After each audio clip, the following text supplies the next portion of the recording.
Dork back again. Today, my friends, we are continuing my series on Qlik application automation, and we're going to be specifically focusing on templates. Templates are pre-canned workflows that give you a suggestion.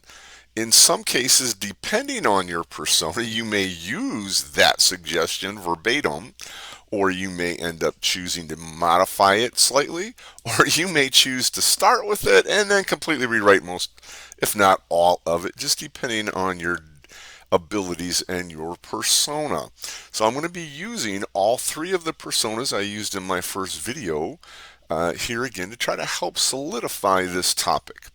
First thing I want you to see, I've got my personal space here set up in my SaaS tenant, and I've got this narrowed down so that I'm only seeing automations. There's no reason to look at everything else I've got out there in my personal space because I'm the Qlik dork and I've got an awful lot out there. So let's forget that I've got all these automations, and we're going to pretend right now that this screen is blank. All right, so let's just pretend I'm blank here, and I am my choreographer. I'm a business person who knows an idea of what I need to do. I just really wouldn't know how to do it. So what they would be doing to get started is they'd say, hey, I want to add no, I don't want to add an app. I don't want to upload an app. I want to create a new business workflow, a new automation. When they come to that, they've got a number of categories here, and you'll see that we start with this template. Well, let's just get a blank one. I'm the Qlik dork, I'm going to use that. That's not how that choreographer would want to work. They know that they want to reload applications, let's say. And so they may want to load those in parallel, and they would pick this template. Or they might want to use apps and load it as a task chain. Now I could say use this template and it will automatically create a brand new workflow for me from that template. Or you can just say, let me see the details. And it's going to show you what that template would do. And it would, let me see, hey, I'm going to start and I'm going to do a reload of an application. And so I would then obviously in that template be able to choose my app. And then based on a condition, whether reload succeeded or not, I would then go reload another application or I would create some output. Hey, that sounds fantastic. That's exactly what I need to do. I know that if this app loads, I want to go load another app. You know what? That's exactly what I want to do. And so if I use that template, the template's going to prompt me, hey, what app do you want to use? Oh, let me go browse for it. Now this is really no code or low code, right? The choreographer doesn't really need to do anything here.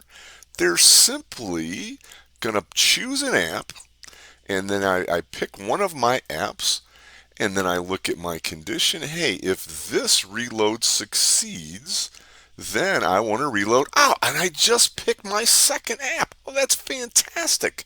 So if that app loaded, then I want to go reload this app. And if it doesn't work, then I'm going to have some output that says, hey, that application did not load. Woohoo, I'm done. I save this template now.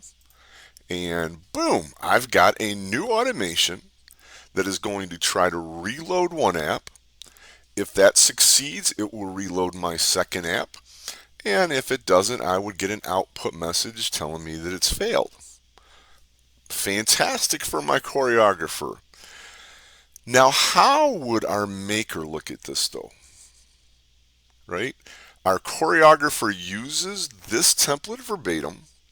Our maker might say, ha, that's fantastic if you got two apps. You know what I've got? I've got a series of 9.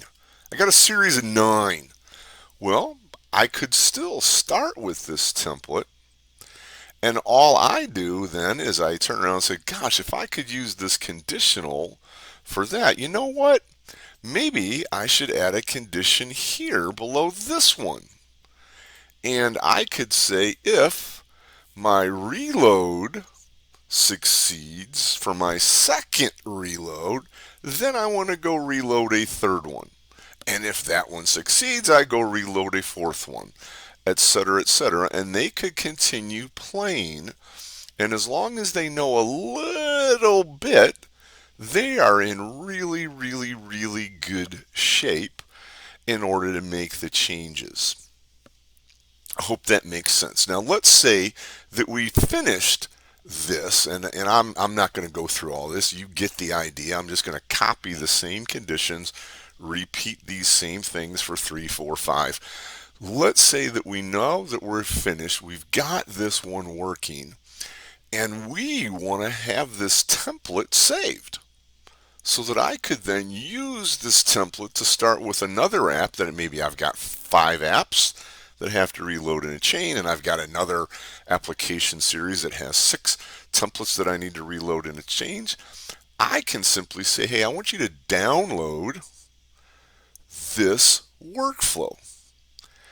And it outputs it to a JSON file. I would obviously rename that JSON file in my downloads directory. But at any time I'd like, I can turn around and say, hey, I'd like to upload something.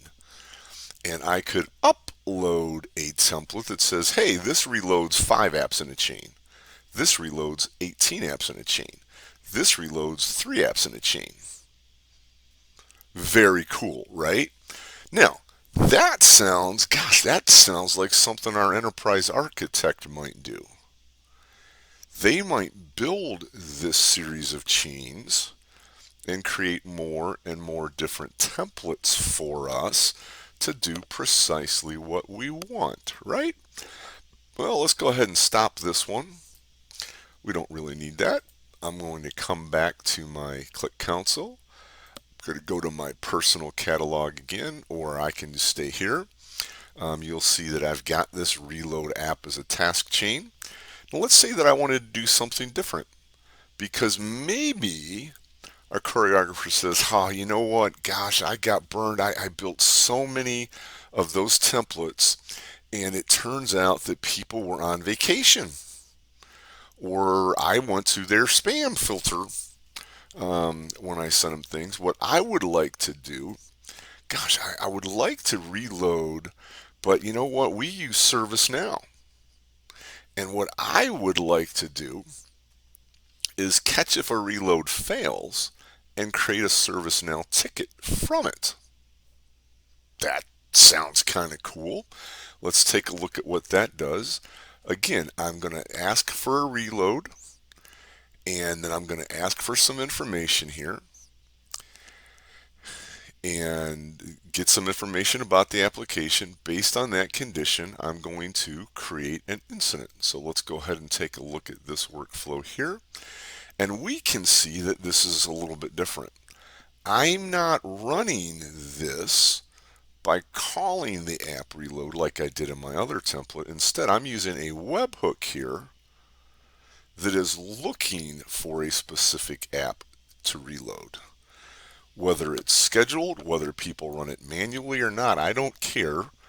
I want to have a hook that tells me whenever that app got reloaded, whatever app I've chosen, then I want to start doing something like creating a ServiceNow ticket. Now the template is built that has everything I need except the connection. I would have to come and say, hey, let's go connect to our ServiceNow. So the beautiful thing here is that these templates are there and available to show you what you can do if you use ServiceNow. Great. If you don't use ServiceNow, let's say that you use something else. Well, I would swap this part of it out, right? Is my choreographer necessarily going to figure out all of these other connectors that we have to say, hey, I want to create an issue here. I want to use that. I don't know right now where that choreographer is. Our maker probably should be getting familiar with all of the different connectors, be able to take one of these templates and swap out ServiceNow with Jira. If you used a Jira ticketing system instead, or hey, you know what, let's just send a Teams message.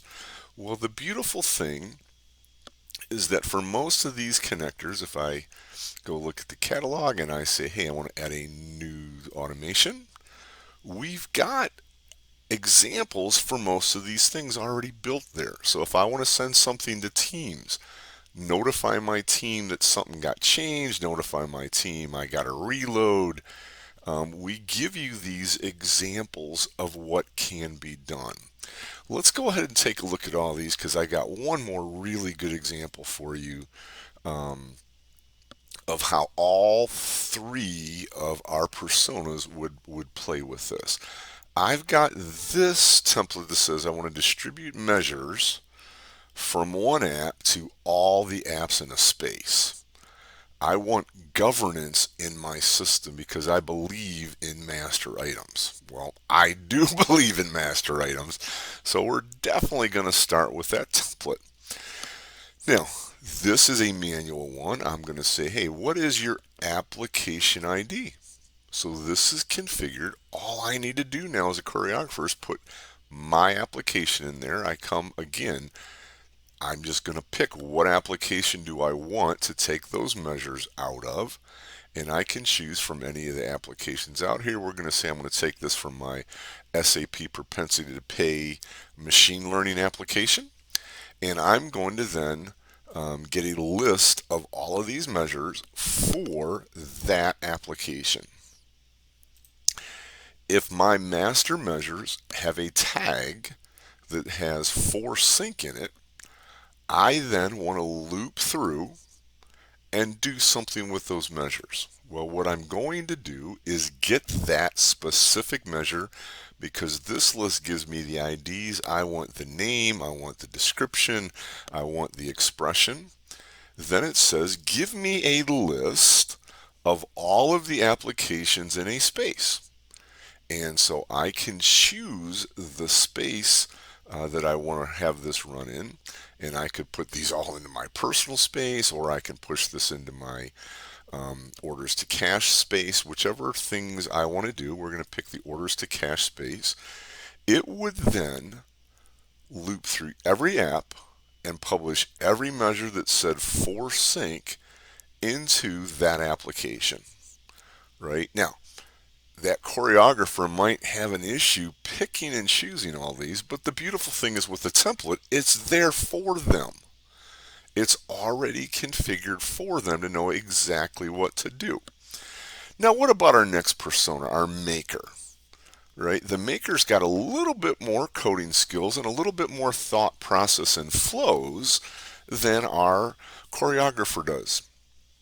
I see you smiling out there, you makers. The maker comes in and says, gosh, you know what? Man, that's great for measures. I used master dimensions too. And I see that your template only cares about measures.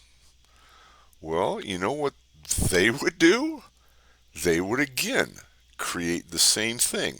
I would go to cloud services and look down through here and I see, oh, look, I can list my dimensions too.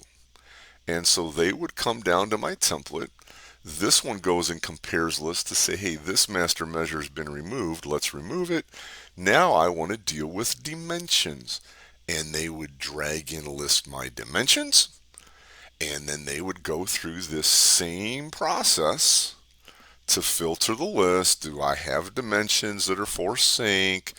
Let me go get the dimension, which is another one of my blocks. I can get dimensions, and then I can list my apps, and then I can publish them out to my apps. Oh gosh, let me save that template then. And I download it. And then the next day they call, oh golly, Bob called me. Bob's complaining all the time. He wanted variables too.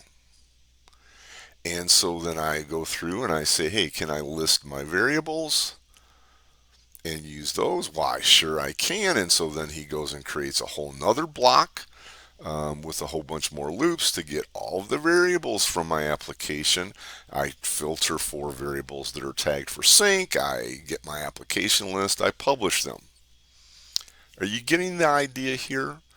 The template was a great starting point for the maker. It was a complete winner for my choreographer. It's a great start for my makers. They should be able to follow the pattern of the template. There's a flow diagram. They just basically have to copy and change a couple of things and use different blocks instead.